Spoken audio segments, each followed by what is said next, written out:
What's going on, everyone? Nick from Comic Culture here. It's time for Nick at Night, my weekly comic book review show. Let's get into the books I read this week. We're going to start over in Marvel with Death of Silver Surfer issue number 2. So we have Peck on this one, Kumar on the art. So didn't really love issue number 1, to be honest with you. There's a lot of ancillary characters, other people besides Silver Surfer in that book that took up too much real estate within it. This is kind of the same way, to be honest, here. We do see a little bit more of Silver Surfer doing some, street level heroics and things like that. But the culture around, like what he does and the reaction from the people, I did not dig that at all. I understand that he's this guy that was looked upon as a threat in the past. He's pretty chill right now, just like helping some kids. Police show up, fire on him. They're careless with their actions. They endanger a bunch of kids. He saves the day, and then everyone starts throwing stuff at him and calling him a monster and things like that. It's eye-rolly moments like that with inside of a book that really just ruins the whole rest of the book for me, to be honest. But we're going to push through and see if there's anything else redeeming with inside the book. I think the overall premise, which is basically bringing back Galactus in a way, is a cool concept. I like that a lot. And I even like the fact that we're using this guy who's got way too much time, energy, and money traveling over there trying to harness this raw power, and he like inadvertently or purposefully starts this entire process to bring him back. So, I mean, there are some redeeming qualities in the story itself. Art is kind of back and forth, man. There's some scenes that are just kind of eye-rolly, and then there's some scenes that are really catching. And so, I'm kind of all over the place when it comes to the art. The story, again, I'm all over the place with as well. We get some pretty cool imagery like this right here. I mean, we get these great pages. But then every once in a while, man, we get these pulled back shots with lack of detail and just the coloring doing most of the work. And we just lose the narrative a little bit, I think. So overall, the story is okay. The art is a little inconsistent. It's not blown me away like it should. I think it's going to head in an interesting direction.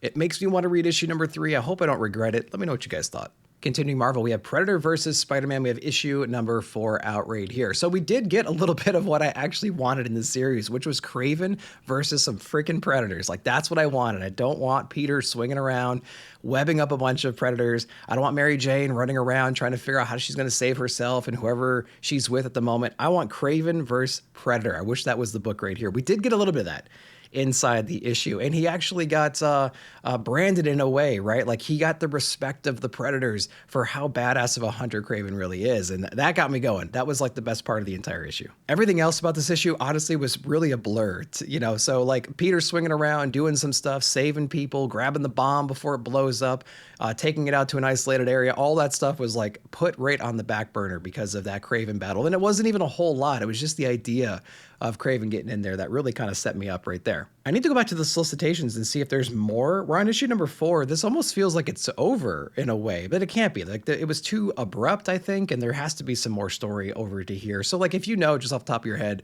if there's a 5 or a 6, or if it ends at 5, let me know down below. But I feel like they need to wrap some stuff up still in the story, but it feels like they tried to do that a little bit in here. I feel like there's some more work to be done, but let me know down below if you know if there's an issue number 5. Not too bad. I would say it's kind of a skip, to be honest with you, unless you really, really love Predator and want to see what that looks like. So far, it's kind of a letdown, but there are moments inside the book that are kind of cool. So let me know if you guys read this one down below. Continuing Marvel, we have Imperial issue number 2. We have Hickman on this one, and we have Vincentini on the art. So I said it before, and I'll say it again. Issue number 1 took a bunch of characters I normally don't care too much about, put them in a cosmic political landscape, and I was really engaged and intrigued on there. I think after reading issue number 2, it was mostly because it was focused on Star-Lord and the Hulks. Not really seen inside this book. They have their moments here and there, but this is not a Hulk Star-Lord centric book. Kind of makes sense because this is a broader story. We have a lot of other factions involved inside of here. So, there isn't going to be a single character that you're following. You might have a change in perspective from issue to issue. And that's kind of the vibe I'm getting so far. Art-wise, it's pretty awesome. I really do like that. Being that it's a cosmic book, there are so many different characters out here, and they all have their unique styles and coloring and things like that. Their ships are different. Their weapons are different. So I like how they handled all of that in here. There's a revelation, really who's behind all of this stuff, right? We had this Wakandan assassin come and take out a whole bunch of important people in the first issue. We uncover, I assume, the truth behind all of that in here, and we're in all-out war at this moment. I will say, though, like I mentioned in issue number 1, it took a small cast of characters that I actually cared about and put them in this broader scale kind of a story in the cosmic scene, and they lose that a little bit inside of this one right here. So my attention was drawn back. I was kind of thrown into chaos, which might be the point of this issue right here, to show you the scale of this and who all is involved. But let me know what you guys thought down below. All right, let's go into DC now. We have Wonder Woman issue number 23. We're back into the main story right now. We had a couple of issues that were a little bit of a diversion from that, but we're back now with Wonder Woman and this mysterious child that she has with her right now. So this is all about the Mole Man, guys. If you don't know who the Mole Man is, like me, you're going to be completely lost. But essentially, there's a pocket, there's this town that's isolated, right? They separated from the rest of the world, and they're all about the Mole Man. The Mole Man knows. The Mole Man knows. And that's pretty much the entire dialogue through this whole book until Diana shows up at the end, because she's compelled to intervene wherever she's needed in here, despite the advice from the rest of the Trinity, which I thought was interesting too. I don't want to give it all away, but we follow this group of people inside of the Mole Man City, and we see how troublesome it is inside of there, how strict they are, the kind of enforcement they have, and how unruly that entire environment is. And we get to see a lot of the tragedy around that. And of course, Diana steps in to help save the day and at least save one of the people inside the city. Like I mentioned, though, about 70% of the dialogue is the Mole Man knows, or a variant of that right there. So it gets really repetitive over time, but I guess it nails the point home about exactly where we are and how this society functions. So I guess it served its purpose there. But I gotta say, coming back after a break, after a couple of issue break, getting back into the series, pretty weak issue, I would have to say. It didn't do anything to excite me. It didn't do anything to bring me back into the universe. It didn't answer any questions. It didn't really help set up what we're doing next. Maybe I forgot some of the things that happened towards the end of the main run, but I didn't end this issue very confidently knowing where we're going or what are we doing or who these people were. So maybe that's just me. What did you guys think of Wonder Woman if you read it? All right, continuing DC, we have Batman and Robin Year 1. We have issue number 9 out right now. Great issue of Batman Year 1. So if you haven't been reading this one, it's mostly a Batman and Robin-centric book. It does have a classic vibe to it. It's very animated adventure-ish. So if you like that era of Batman, I think you're really going to dig this one right here, since it has to do more with local crime and things like that. We do get Clayface in the previous issue, and he was handled really well. Again, gives you that animated adventure vibe.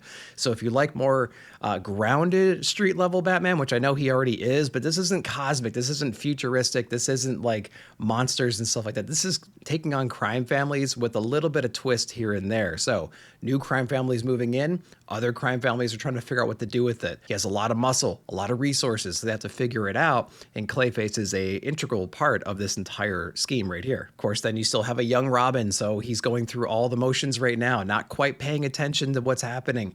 You know, he's not focusing on the battle itself. He's a little bit too overconfident, a little bit too focused on his revenge objective and not necessarily his surroundings, things like that. So it gets him in trouble. So we get this cool dynamic where he's still learning to be Robin, still learning to be that hero, and Alfred helps out as well. So it's really great to see the family back again, taking on some local level threats, some cool local crime bosses with just enough supernatural like Clayface stuff sprinkled in there to make the story interesting and keep you guessing. It's been a really great story. The artwork's incredible. Sam Nee's on it, so you know it's going to give you that classic Year 1, classic animated adventure kind of vibe to it. So it's really hitting on all cylinders when it comes to art with story and vibe, man. That's all I want in a Batman book. Year 1, number 9 is out. Let me know if you read it. Continuing DC, we have Zatana issue number 6. Got that awesome variant cover right there. So this is the conclusion of the first arc from Jamal Campbell. Lots of thoughts about it in general. One thing I really enjoyed was the artistic approach I both love and hated at the same time. Now, I'll tell you what I loved most about it. I just love the chaotic nature of everything, but it's also a love-hate when it comes to that. There's a lot of things happening on each page. You get a lot of stuff like this right here, these seemingly double page spreads, but they're kind of connected or themed, and you have so much stuff going on. This one is actually a little bit more tame because of the color scheme and whatnot, and I do like that approach right there, but it's almost an overwhelming barrage of that, page after page after page. You just get a lot of this stuff going on right here. Now, that does not say that he's not a great artist or anything like that. That's not a knock at all. It's just kind of a visual overload, I would say, as you're going through the story. There are quiet moments in here, of course. There's a lot of talking heads and dialogue and things like that. And then, you get some yin and yang, kind of like this right here, where we have a little bit of both going on. So you do get a break from that every once in a while, but it's kind of a visual treat, but it's also an overstimulation at the same time. But definitely talented dude. I can't believe he's taken on all these different roles inside of the artistic style of the book. Story-wise, I didn't love it, but I would say that it kind of pulled it together more towards the end of issue number 6. We have two different beings essentially that were separated. There's a revenge story between the people that separated them. Zatana gets mixed up in all of that, and it's basically we need to go take revenge on Zatana because we can't take revenge on her parents who are really responsible for our separation, and we're going to screw everything up and mess with all of her friends in the process. That's really what happens inside the book. So it can get a little convoluted. It can get a little like, where are we going with this? Why are all these other people involved? There's a lot of characters inside the book, especially on the villain side. Like, they have a mutual villain as well that they're going to have to deal with at a later time. So there was a lot of villain stuff going on. Didn't really tie it together until issue number 6. A lot of chaotic art, but it was beautiful at the same time. So like, I'm in a weird headspace when it comes to Zatana. Issue number 6 is out. Interesting first arc. I'm really curious to know what you guys thought. Let me know down below. All right, next up we have New Gods issue number 8. Man, look at that variant cover. That is so cool right there. And I'm really enjoying New Gods, I would say, especially since we have this new version of New Gods, right? And they're coming to Earth. They have this mutual threat now that they're still trying to discover at the moment. Darkseid is gone. There's a vacuum. A new powerful villain is on its way. We don't really know a lot about them. Haven't seen them in a couple of issues right now, but it's got Highfather and everybody else on the edge right now. And we're basically crash landing on Earth, and we're going to be combining forces to take on whatever threat is going to be coming very, very soon. So this issue right here is basically a big inhale issue, I would say. A lot of the forces are getting together, a lot of talking heads, a lot of just, mundaneness going on right now. We're going to have a big feast to celebrate us coming here and joining our new friends and things like that. We're spending a couple of pages talking to people that I can't quite pinpoint exactly like why they're there or what their role is going to be in the future for the issue. Maybe they're a little bit of deep cuts for me at least. And again, there's not a whole lot going on inside the story. So my only criticism was the previous issue was kind of like that too. We had a great action set piece in the beginning when the ship's coming down and Superman has to save them.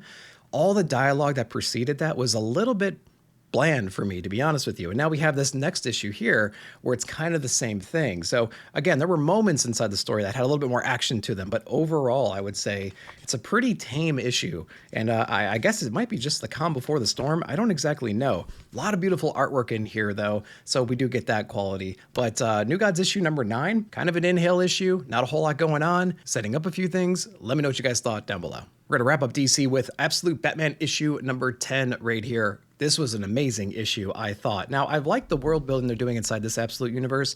It's not on the scale of Superman, but it is introducing like Arkham, which is basically this huge underground layer. It's almost like a city-sized thing where they're doing a bunch of experiments with Venom and things like that. Bane pops out of that. There's a lot of other monsters down there. And it's cool because Bruce has now found this place. He's basically disconnected communication-wise from Alfred and from the world up above. And he's having to deal with all this stuff on his own. Becomes a prisoner in this landscape, a lot of experiments on him, things like that. So I do like all the things we're learning about that side of the world. I do like the perseverance that Bruce has while he's in captivity. He's hooked up to tube feeding. They're doing surgeries on him. They're pushing him to his limits, introducing Venom into him.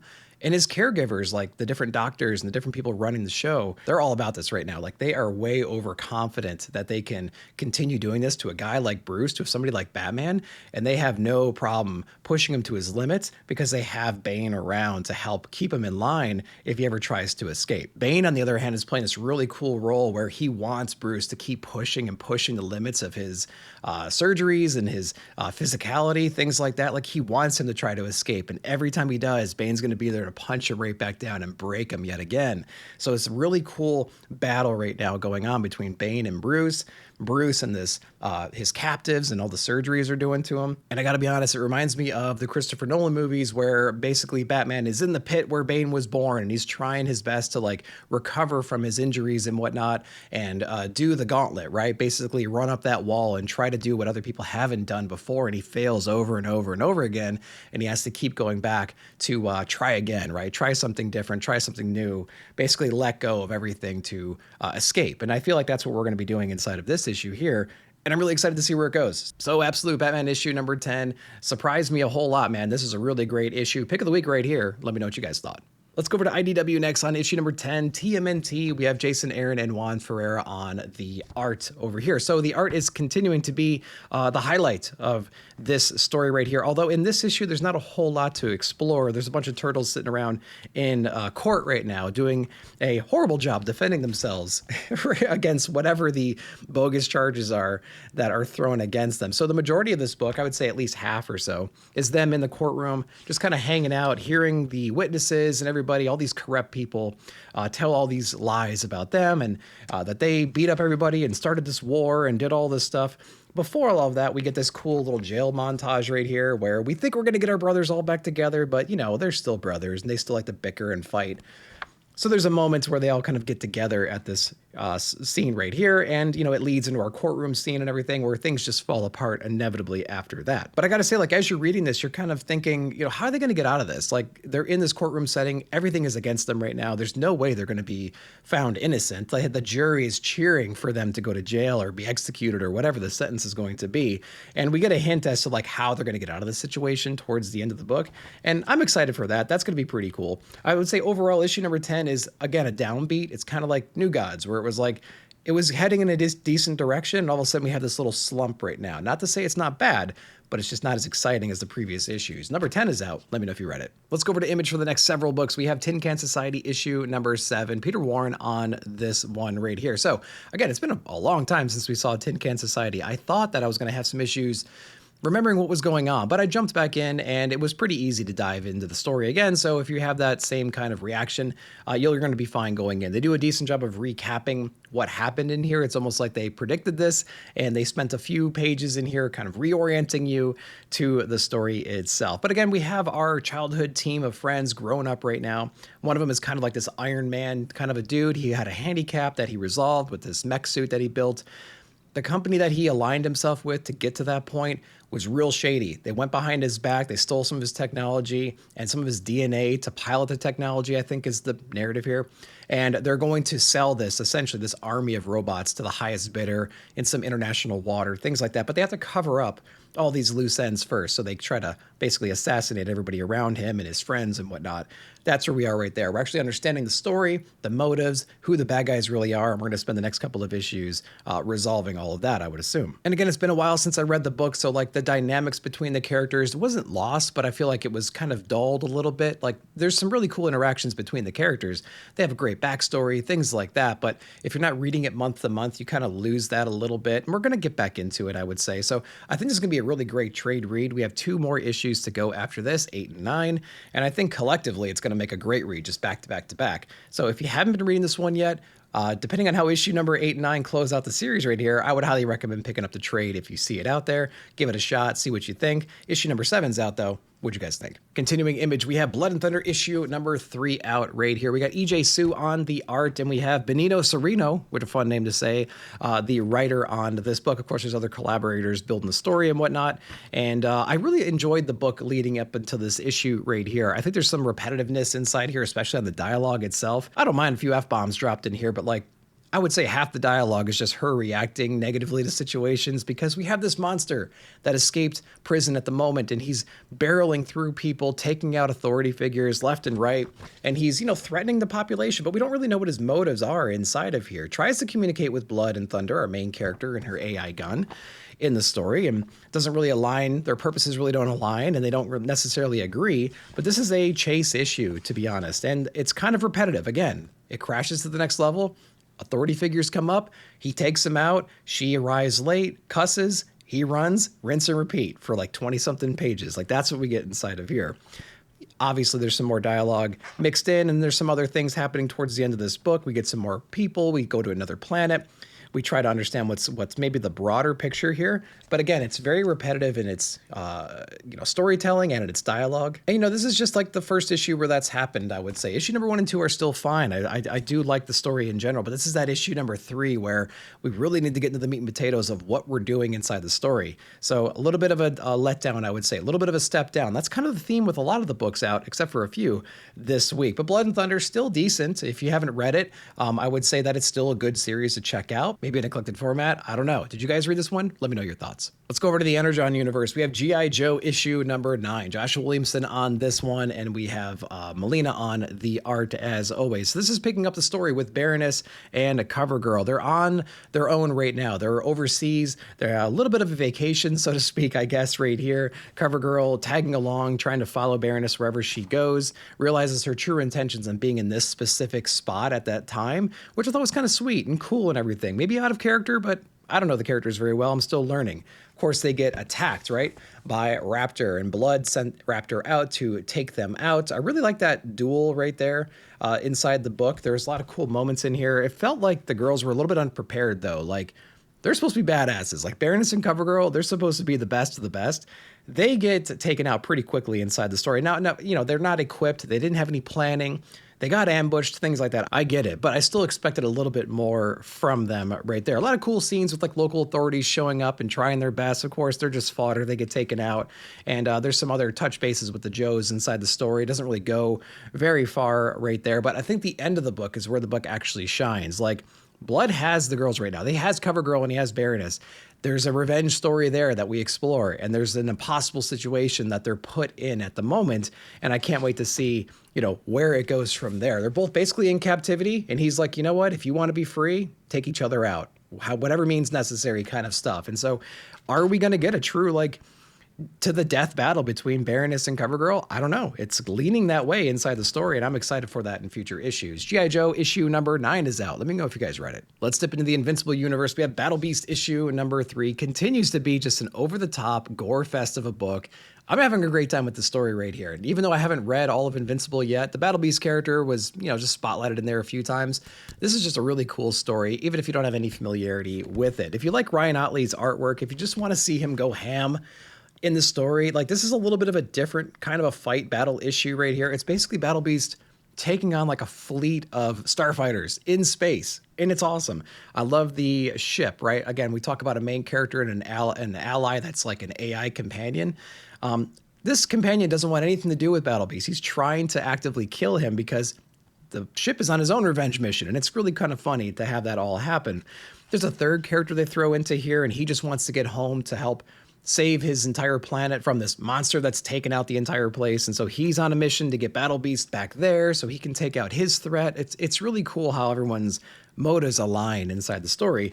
And then just like the gore fest that is this book. I mean, it is incredible what Ryan Ottley's doing inside of here. So like, if even, you know, the story isn't amazing, but it's still really engaging and fun and has a lot of humor behind it. And then the artwork just pushes it right to 11, which I think is really cool. So they're doing a really great job of just portraying this character, making it over the top, not eye-rolly, not cringy, having a really good time with this story, man. Issue number 3 is out. Let me know if you read it. Let's go over to Ghost Machine real quick. We have Redcoat issue number 13. Jeff Johns, Brian Hitch, Brad Anderson on this one, Andrew Curry as well, and of course Rob Lay on this. So I really love the dynamic between Redcoat and the Northerner. The Northerner's been in several issues right now. We don't quite understand everything about the Northerner's past, although we do get some flashbacks and whatnot of his time frame and how oppressive it is. And that's what he's trying to prevent inside of here. We have some people who were sent back in time to make sure the South won the Civil War and, you know, push whatever agenda that they have and to create this like dystopian future. The Northerners sent back Terminator style to prevent that guy from achieving those goals. He knows Simon Pure in the future. He meets him again for Simon's first time right now in Simon's present. And there's a lot of question about like, how do you know me? Like, what do you mean? Where are you from? A lot of that stuff.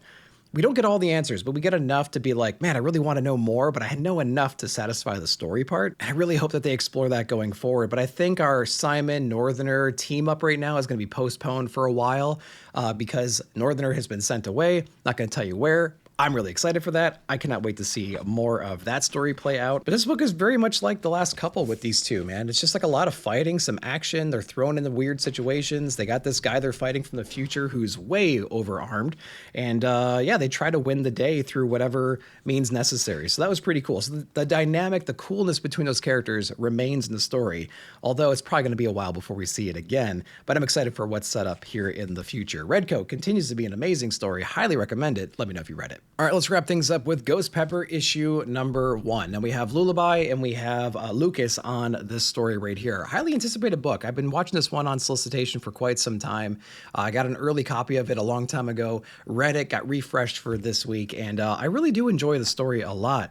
I mean, props to the team right here. Like Lullaby does everything in this book, right? Creator, writer, artist, letterer. Lucas does the color on here, and I really like that ownership, to be honest. Like, if you're writing the story, you can draw it exactly how you want it to look, and you can letter it exactly how you want it to look. Like, I really enjoy that point of view right there. Instead of it being, separated out into different people. Sometimes you can lose the narrative a little bit or lose the connection of the story you really wanted to tell. But right here, man, it's a full package, and I really like that a lot. The story seems pretty cool too. So imagine like a Borderlands kind of a planet right now where you have these poor people just trying to survive. You have these oppressive people, this insane technology, monsters and robots and things you don't quite understand. This is very much like a manga style kind of a book. There's like an anime-ish style, whatever you want to call it, inside of here. So if you dig that vibe, you're going to get it inside this book. We follow this woman who's basically running this like food truck, and she adds this little ghost pepper essence to her stuff. She's pretty popular among the locals. Other people are jealous of her. We have this warrior that's introduced inside the book too. A lot of unknowns about this guy. Has this AI companion with him, or this robot companion. Of course, we said that a lot so far. Very, very powerful dude. He kind of acts on his own. He's kind of a loner, kind of a situation. He ends up teaming up with this girl and taking on whatever these oppressive threats are that run the government or whatever it is in the land right now. And they have impossible technology and monsters at their disposal to enforce the rules. So, it turns into a book about the dynamic between those characters, and it's pretty cool.